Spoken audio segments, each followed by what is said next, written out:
What's up, YouTube? Welcome to the Boeckle Brothers channel, where we talk all things real estate. I'm Landon. And I'm Jesse, and on today's episode, we are interviewing two local Las Vegas legends, Phil and Tom Boeckle.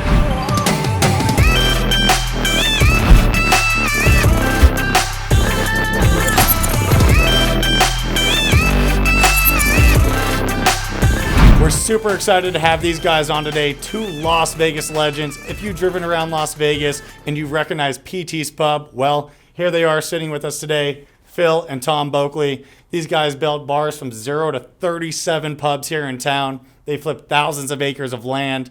They flipped hundreds of homes, and now they're on to bigger and better projects. I look forward to covering it all today. But most importantly, they're also our dads. And so since we're on here giving you guys educational content and teaching you all that we know about real estate and business, we thought it was only right that we bring in our two most important mentors who have basically brought us from the ground up and taught us everything we know about flipping and about real estate. Cool. So jumping into it, these guys came from a super poor family from the East Coast. So I want to ask you guys, tell us a little about where you came from, what that was like being in a family of five brothers, and what brought you to Vegas.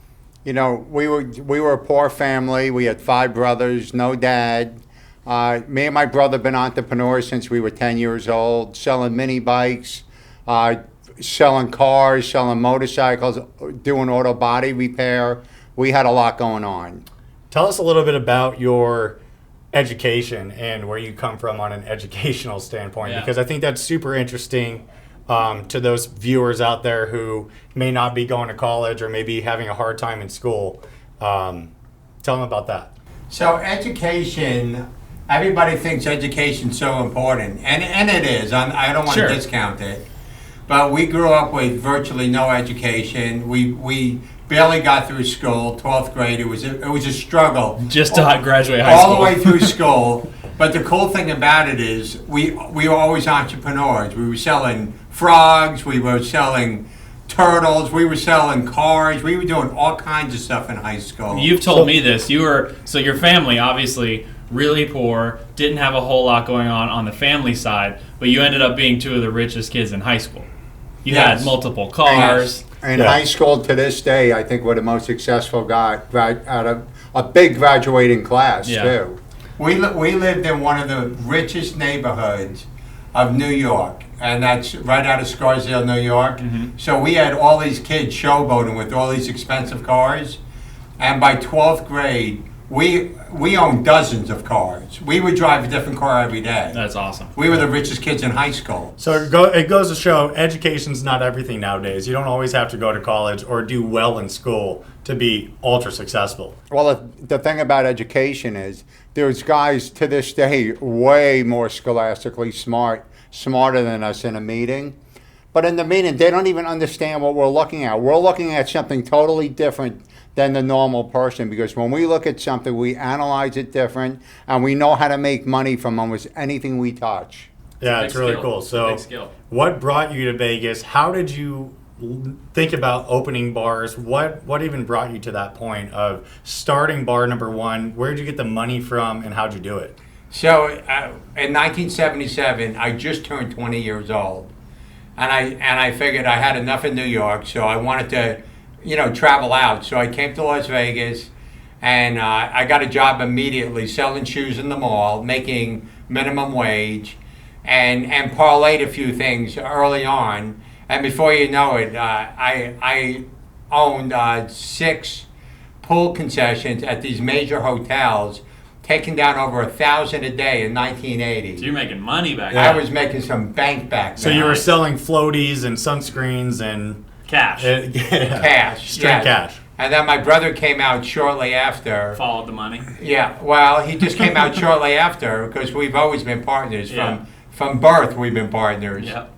And it's been a very good experience. And tell them a little bit about PT's. Well, PT's Pub started out with nothing. We found a dump bar across the street from UNLV. Great location, though. Yes, it was a primo location. Excellent location. So we were going to buy a video arcade, Pac-Man, when that was big at the time. Mm-hmm. But the video arcade business, it was good. It was affordable, 15 grand. Next door, there was a bar that was failing. The partners hated each other. The landlord loved me and Tommy while we're negotiating on the lease for the video arcade. And they said, hey, go talk to the guys at the bar. You can make a deal. We ended up buying that bar for $5,000 down. It was the coolest thing. So out of nowhere, it was unexpected. You Well, it just was kind of really, fell on you. it just slipped into our life because we were in the arcade chit-chatting with the guy. We're ready to buy this thing like that day. And I was thirsty. I go next door to buy a Diet Coke. And I say, hey, this guy next door, I'm going to buy his arcade for $5,000 down, and I'll owe him 10. What year was this? That was 1982. 1982. So immediately he said, for $5,000 down, I'll sell you my bar, and the story moved on. So that was very enticing to you at the time. You would definitely rather have a bar than an arcade. Absolutely. Well, I always wanted a bar. Okay. It was a failing bar, though. What made you think that you guys could make it a successful bar? Because the bar was a total dump. It was so dumpy that we never opened it. We got in it, and we gutted it physically ourselves. We gutted the bar. We built the bar. We built the bar out of scrap wood from an apartment complex they were building right beside the bar. So, yeah. And just a side note, these are the two most handy guys I've ever met. They know how to do everything in construction from scratch. It's unbelievable. I don't know how you guys know how to do so many things with your hands, but building a bar from scratch is pretty crazy to think about. Yeah, from every aspect of construction we can do, and we just been gifted with that. But back to the bar. We drive by this apartment complex, and it was huge. There was about 1,200 units. They had a pile of scrap wood, 20 feet high, probably 200 feet long. That was calling your name. Calling our name. So we go to the superintendent, and I said to him, would you mind if I took some wood off your scrap pile? And he said, go ahead. So on my way out, he stops me at the gate, and I thank him for the wood. And he said, I see a problem here. Why does some of the wood still have the metal straps around it? You took off new wood. All the new Yeah, stuff. it was the new wood because it was so close to the scrap pile. Back then it was survival. There was a little bit of gray area that happened. But then we got the wood back, and we built the bar from soup to nuts, from gutting it to open it up with a fraternity party in 14 days. You know, Wow. I think the biggest point that you've covered so far is the fact that you were out there being active. You were out there trying to find something and basically start something on your own. You weren't waiting on something to come for you. And it wasn't what you initially thought it would be. It wasn't an arcade. It wasn't that. But it was something successful. And that's what a lot of people really need to know, is that you don't have to start out doing exactly what you think you're going to be doing. Just get out there and get started, because deals mold, deals come out of nowhere, deals jump up, and things change, and you may be onto a path that you never thought existed. Right. One step leads to another, but it starts with taking action and taking that first step. Or something that we always have done. Me and my brother, we have our foot on the gas. Always. Always. Okay, so You guys I are gotta- nonstop I gotta- relentless. We give, I we gotta give bring you up- that. Yeah, I got to bring up a situation to you guys that was totally cool. We're ready to open up this nightclub / bar. This is the first one. Yes, we had dancing, and it was really cool. I'm on the dance floor with all this lumber, building speaker cabinets, and putting together a DJ system. Mm-hmm. We're about 3 days into this thing, and we know a lot about electronics. We have a guy walk up to us, Billy Talbert, unbelievable. He says, I just closed my teenage nightclub a couple weeks ago. I'm going to let you have my sound system, and I'll give you a year to pay me back. That sound system was probably worth $35,000. And our budget, we went into a local place. We had a $3,000 budget for stereo. That's a home stereo. This guy brought us he brought us four. So he turned the place up for you. He brought us 4 subwoofers. They were like 7-8 feet long, 3 feet high. They were monsters, big horns. It was something for 40,000 square feet, and we had 2,300 square feet we put it in. So when we turned it on, by the way, the first song we ever played was Billie Jean. Oh.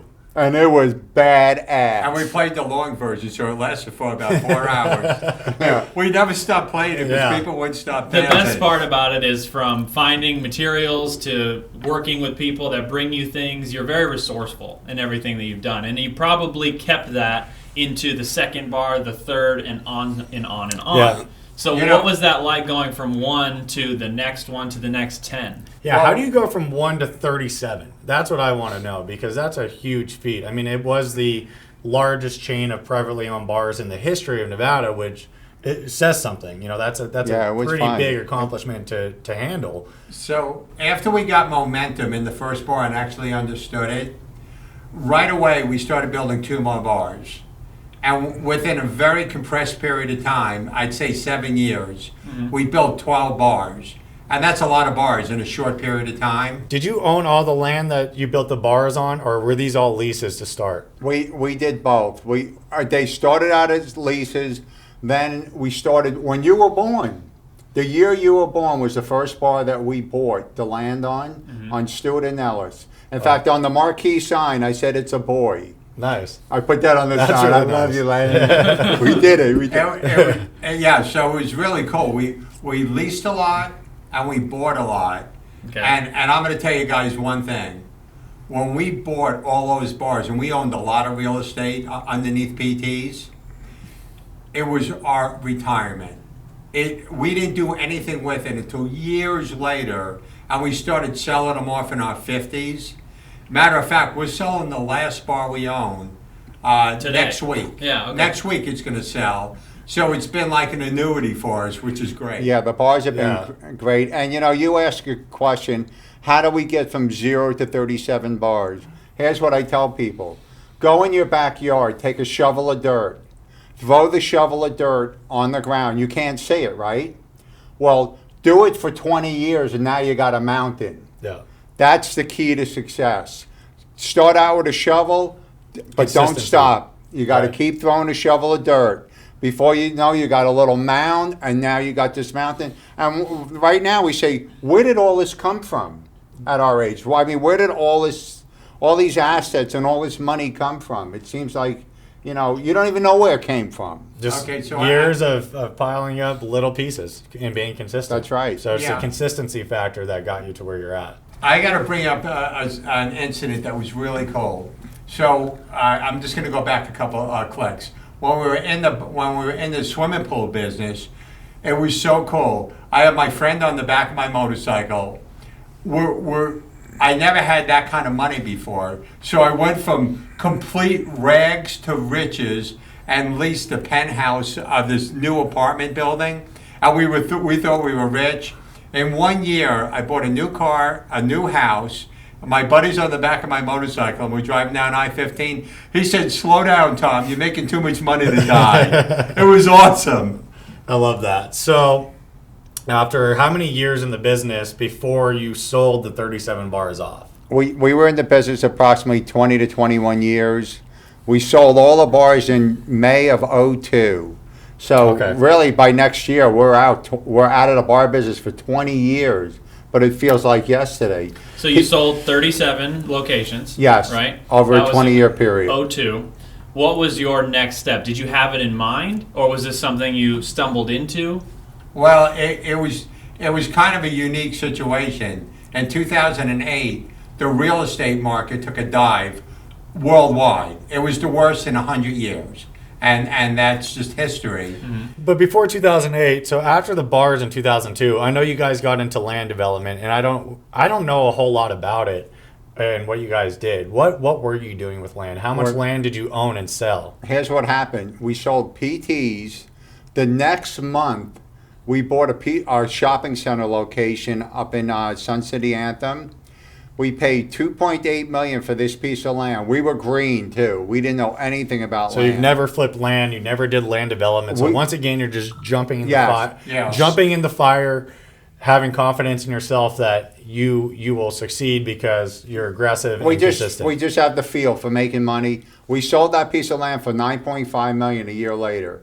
We said, "Oh my gosh, this is nice." Did you do anything to it? Was there improvements? We or? looked at it. Well, the good thing about it is we buy the piece of land, it needed $3.5 million worth of improvement, Uh-huh. and Del Webb did it for free. Wow. It was amazing. So you bought it for 2.8 Yes. and you sold it for how much? Not It was nine and like change. 9.7 million. In less than a year, we had it sold. Jeez. Wow. They did all the dirt work on it, and we were out of it. It was great. And then after that, we just started parlaying, and we bought section lines all over town.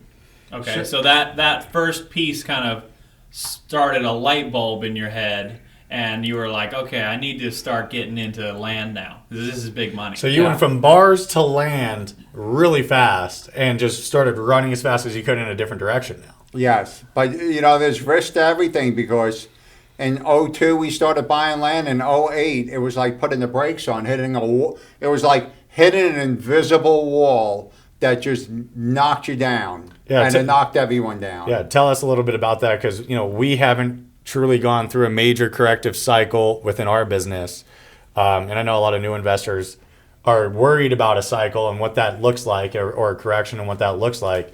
How did that affect you, and how did you get through it? Well, I got to tell you, in 2008, 2009, we were actually so successful at that point in our life that we set up a room with couches and tables and really 5-star, and we would schedule people coming in for meetings all day long, 5 days a week, pitching us opportunities because they know whatever they have, we can bring it to reality. And we gave people no more than 10 minutes in the room. And as soon as you say just a pinch of BS, you're out of the room. There's no tolerance. So I just want to touch back in '08. This is something for everyone to know. Success is great, but let me tell you, you got to be able to take failure. Failure is just as important as success. If you can't suck it up, and when I said earlier, we never took our foot off the gas, failure, you got to have both feet on the gas. You don't say, oh, I wake up in the morning, oh, what are we going to do? We were out there beating the hedges to make money from '08. So that's a good point. So you started buying land after you sold the bars. What it sounds like is you bought a whole lot of land. You had a whole big portfolio worth a lot of money. '08 happened, and obviously it crashed. So you're in the face of failure right now. What do you do? So towards the end of '08, we didn't know it was that bad, but it was. It was that bad. And now we're losing momentum because we always had a goal of being billionaires. We wanted to be the richest twins in the world. I know we're probably rated, I bet you worldwide, somehow we're rated very high up in that spectrum. But it really worked out well because we're thinking about, okay, the real estate market's dead and we think we got another 10 years for this to recap. Mm-hmm.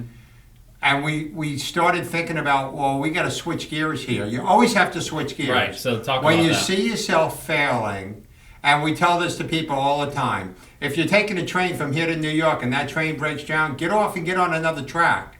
Always switch gears. And that's what we started doing.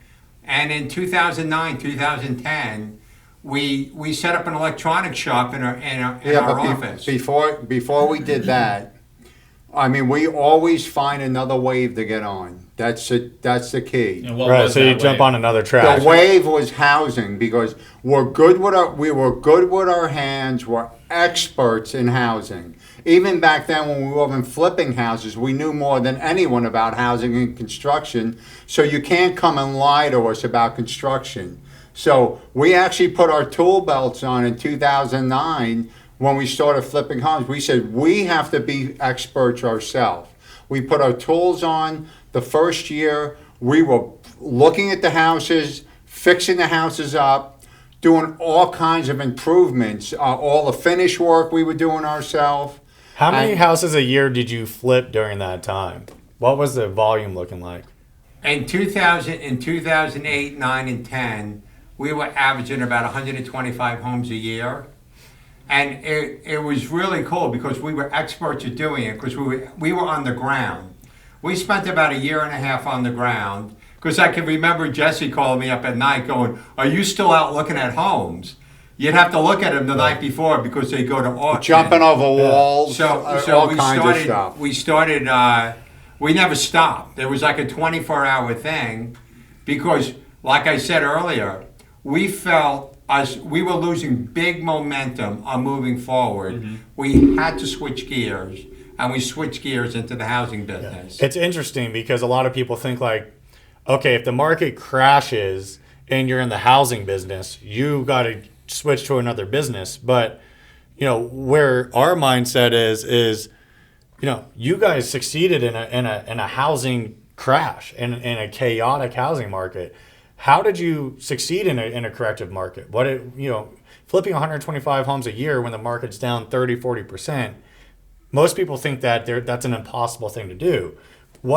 How do you do that? Well, here's what happens when like right now the market's sizzling, and I talk to you guys all the time. Be careful; it could go the other way, and when it goes the other way, it goes the other way so quick you can't see it coming and you can't catch up with it. So that's an art that you have to maneuver. When we made as much money as the market's going down in housing as it's going up. The key to it is you got to know when to go down when the market's going down. So you got to be conscious of the state of the market and where the market's at all times. Yeah. So even right now, I'll jump a little bit ahead on the market today. You have to watch the market so carefully because everything looks like it's at the top, which it is at the top. Mm-hmm. And that always scares us because when it's at the top, it can only go one place. It could go down, and it goes down super fast. In 2008, when the market actually did dive, we never thought we were going to get caught with so many hot potatoes. We should have been in the potato business in 2009. That's how many hot potatoes we were sitting on. The only thing It's crazy. Here's what saved us. We were debt free.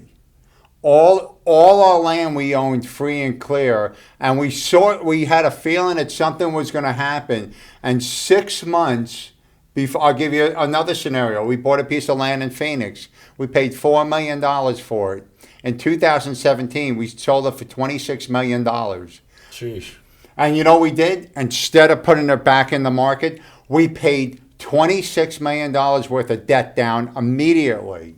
We didn't put any money in our pocket. We said, let's get debt free. And when the market fell, we still had some debt, but it was controllable debt. Or you fail. All the guys that were doing what we're doing, they went bankrupt. They lost if you lose your personal house, that means it's beyond business. That means personally you are bankrupt and you are totally screwed. There's not a lot of ways to come back from that. Let me say this. Is this a good way to summarize it? So after selling PTs, you get into land. You start flipping land. You have a big portfolio of land. The market crashes. You decide, what are we going to do? Let's try and hang on to everything that we have. So you started a new business out of the downturn, which was flipping homes. And that got you through the downturn. And now we're talking about the market today, back to where we are today. I know you've done multiple things since then, and I want to touch on those. But were you able to carry over everything that you had prior to the downturn? So during the downturn, it was so difficult not to lose everything. And like my brother just said, that one $28 million deal saved us. After that deal, we were cruising now. We owned everything in our life free and clear. The homes we live in, the cars we drive. So now the housing business fueled us. I mean, we were still making a few $100,000 a year, probably almost $1 million a year. That paid all our expenses, and now we're cruising so we can get back on track again and figure out the best vehicle to get on at that very moment during it was almost a major depression in 2010. Oh, absolutely. By 2010, we were in a major depression. It was the worst since the 30s. We wanted to switch gears and go, okay, we just lost, we're going to probably lose 10 years worth of momentum because of the bad market. Let's get into something current and new that's gonna project us off in the right direction, and that's what we did. And I want to just touch on one thing. This is a big thing that was very hard for us when the market dumped and we own all our land free and clear, we had close to $500,000 a year in property taxes. Now we own the land free and clear, but we can't afford to pay the property taxes. So we have to make $10,000 a week just to pay the property taxes to hold on to Just that to stay land. afloat. Right. Plus living That was- expenses and all the other The expenses. property so- taxes was like a curse to us. Yeah. But you got through But it. we got through it. Yeah, we got You through guys it. persevered, and that's the thing is when failure happens, you persevere, you stay consistent, you keep your foot on the gas, and you guys, And there's you guys never made a it through tomorrow. successfully. Everything gets done today. We never push it off to tomorrow because it's easy to say, I'll do that tomorrow. I'll get this done. Right. Tomorrow I'm going to start that. Well, your whole life is tomorrow then. We do everything today. So we did something in 2010 that blew everybody away. I'm saying everybody was scratching their head on this one and couldn't believe it. I was at the motor vehicles, and I'm sitting there for about an hour and a half, and I'm watching some kid play on a fake cellular phone. Mm-hmm. And I'm looking at this thing, I'm going, oh my God, this lady has 4 kids, and she's keeping all of them occupied with this silly little, cell phone. So in 2010, 2011, the electronic loaning business was just coming on board. So we set up our shop, and it was totally cool what happened. We started building these learning devices, and back in 2010, 2011, we built 4 of them. And to this day, we named the company Square Panda. Mm-hmm. This is a huge company now. So when you want to talk about switching gears and going in the right direction, Sure. it was incredible, and people couldn't even believe we did it. Right. And So that- you went from brick and mortar with the bars, that's a total brick and mortar business, to real estate, which is, obviously it propelled you to a whole different level of business when you were flipping land, to now the tech space. Yes. It's a lot of gears being shifted here, a lot of different opportunities being taken. So I think it's super interesting that, like we said at the beginning of the episode, you don't always have to have a direction set in mind, and if you don't go that exact way, it's failure. It's okay to switch to different businesses or evolve into different businesses. Well, I want to just add on to what you're saying. What happens, the average person that gets into business or gets into an occupation that they think, wow, this is great, but then it just falls apart. Well, you know what they do? They don't get out. Right. They The stay in it. the boat is taken in water. Mm-hmm. You know what they do? They go down with it. This Yeah. is 99% of businessmen that fail, go down with the ship, because as soon as it takes in water, your feet are wet. Get up, get in, get another boat, do Right. something. Shift gears, take a different opportunity. Yes. It's okay to accept the failure of one, to redeem yourself. It's with not another. failure. You're moving on to something new. Right. Failure is when you lose When you everything. quit. We actually have people coming up to us daily. It's all the time. I'm in this business. I'm not making money. What should I do? I said the first thing I do is switch gears and get out of what you're doing. Everybody wants to stay in that rut. And believe it or not, probably a good 80 to 90% of the population lives in that rut. They don't know how to get out of it. Right. If you're at work, whether you're working for corporate or working for the man, or you're in your own business that's just not doing well, you're saying it's okay to step out of that. Don't work every day being unhappy. Shift gears and do what you love, and try a different angle. But It's yes, it's a great point. I tell people all the time, go home, sit down, and start thinking of new ways to project your income and get out of where you're at, because it's not working. Okay. And every Right. day Yeah. do that. No, and it's it's a great so lesson. important. It's a great lesson. So we barely scratched the surface on more modern activities that you guys are doing right now, which would be the e-learning. You told us the name of the company, Square Panda. So take us from Square Panda to today. What has Square Panda become, and what else are you guys involved in today? Okay, so Square Panda started out with just me and my brother. Right now, there's 300 people running Square Panda. We're in India, we're in China, we're in the U.S., and various other countries.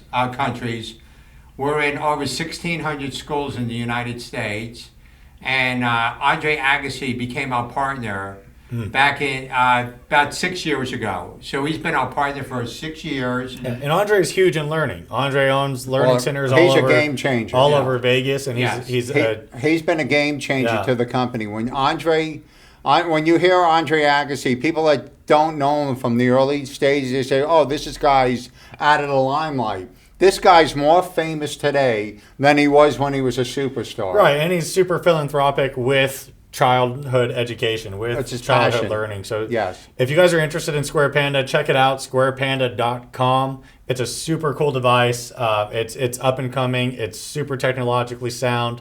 It's actually scientific as well. You know, it does help your child learn. So it's a great device. Yeah, we used to be all over the website of Square Panda, and about a year and a half, 2 years ago, we decided to pull back.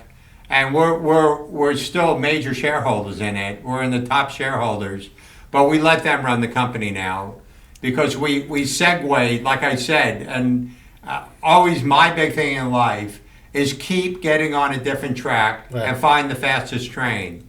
So it's automated now. So Square Panda's running full steam ahead. You don't need to be a major part of that company because you've built it up to the point where it's self-sustaining and it's just growing on its own.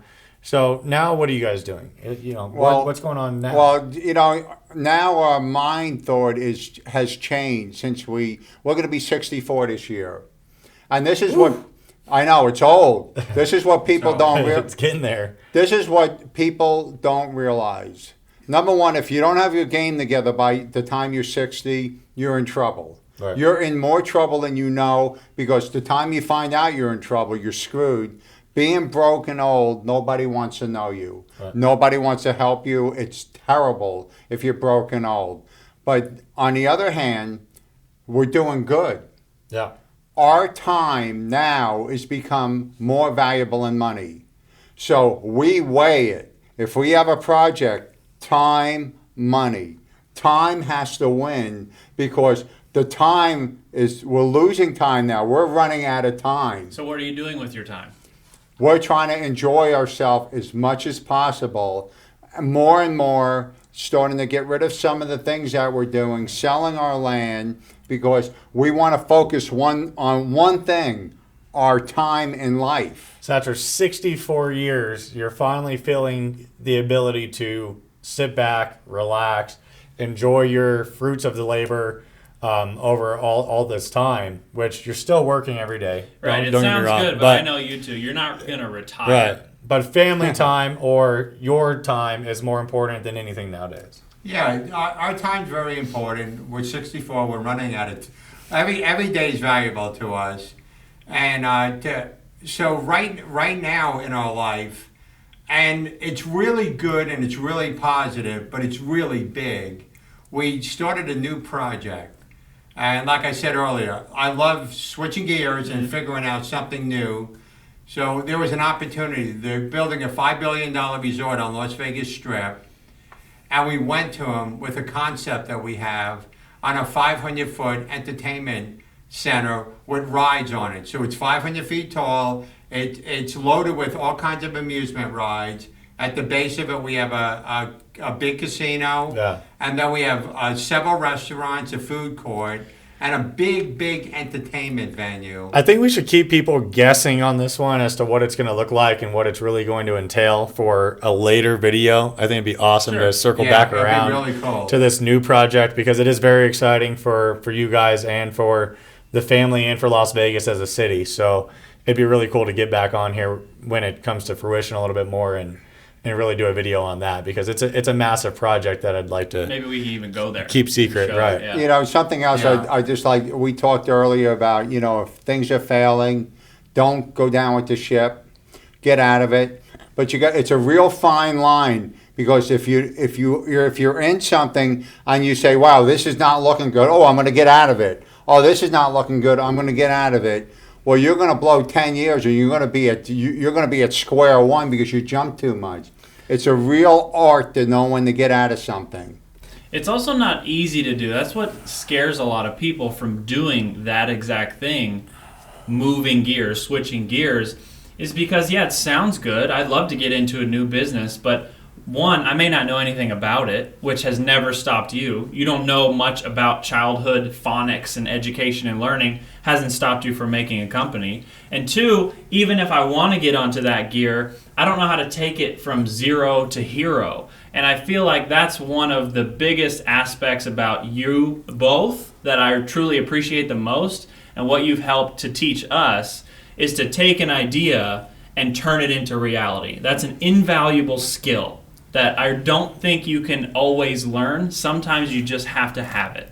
Yeah, and people, I've had people come up to me a million times.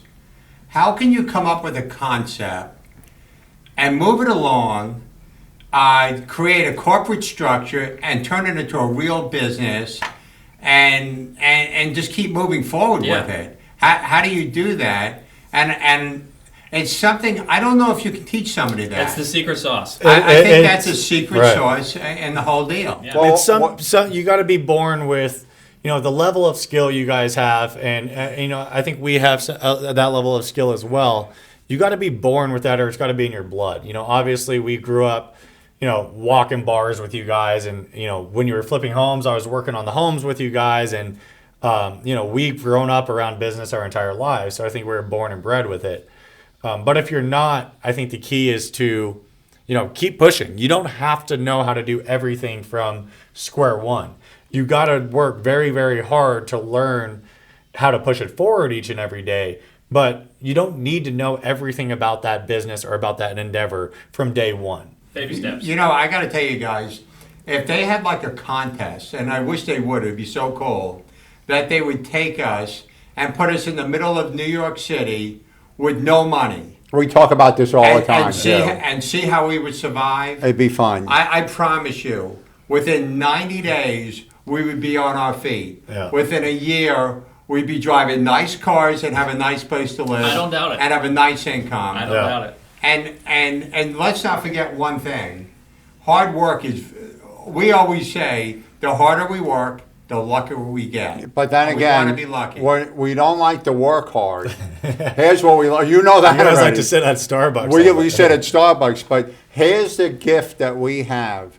If we have something that's rolling on, a new business, we have an art, and the art is to find the person to help us. We know how to find people that, I'm not going to say they're smarter than us, but on what they're doing They have to those help skills. us, Right. they have more skill than we have, and they want to work harder than we want to work. And you give them that opportunity. Delegating to the right I'm people. going to give you an example. We're at the CES show with our learning device. Our CEO, it's like 8:30, 9 o'clock at night. We just did a full day at CES. Me and him, we got a mattress tied to our back. We're so tired. We're ready to go flip over. Our CEO, it's 8:30 at night. We're at some cocktail party. I say, Andy, are you tired? Oh, no, I'm good until 2 in the morning. Yeah.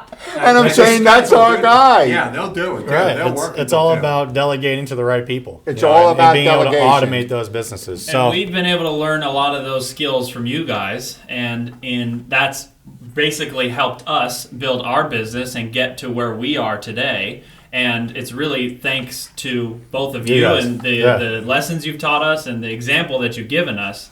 And so maybe you could just take a second and inflate our egos a little bit. How are we doing? You guys suck. I'm going to tell you right now, you guys started out basically from scratch in the housing business. We did. And we basically just threw it in your lap and said we'd oversee it with you.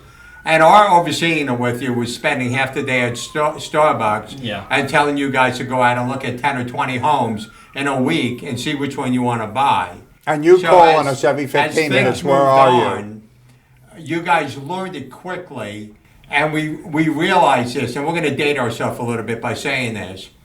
We want to fix them up a certain way, but that's the old school way from back in 2008, 2010. Yeah, it doesn't work anymore. It doesn't work anymore. no, you have to adjust. So you guys immediately adjusted, and we started coming into homes, and we actually said to each other many times, we would have never done it that way. These boys are really, picking up on this thing. And look at today, just a few years later. We couldn't thank you guys more. And the last year, we had some rough. This relationship hasn't been 100% smooth either. because at first there was some boxing. Hey, what are you guys doing today? We're at Starbucks. Again? We need help. Yeah. Yeah, but our help, see, we don't do the kind of work that you would think we do. Our help is just telling you, I think you should do it this way. I think you should do it that way. But over the last year, you guys have shined this year. Yeah. Yeah. This is the year Thank you. Yeah. where you guys are totally shining. You guys are making more money than we ever thought you'd make for us. And For us. Yeah. You hear how they threw we that just in need, for and us. one more thing. I'm going to say this publicly. If you're doing deals on the side, we just need a little taste of it. Well, we had a lot of fun. We advise everyone to get yourself some mentors like these guys. It's a lot of you need a mentor in your career to help you get to the next level. So that is my number one advice for the day. Hope you had a lot of fun with us. We had a lot of fun interviewing these guys. We'd love to give a big thank you, of course, for coming in and talking to us and sharing those little nuggets of knowledge to us, and of course, all of our viewers. Thank you guys for tuning in and checking out our video today, interviewing both Phil and Tom Boeckle. If you have any comments or questions, please drop them down below, and please hit that subscribe button for us. We know you want to. And until then, We'll see you you. on the flip side.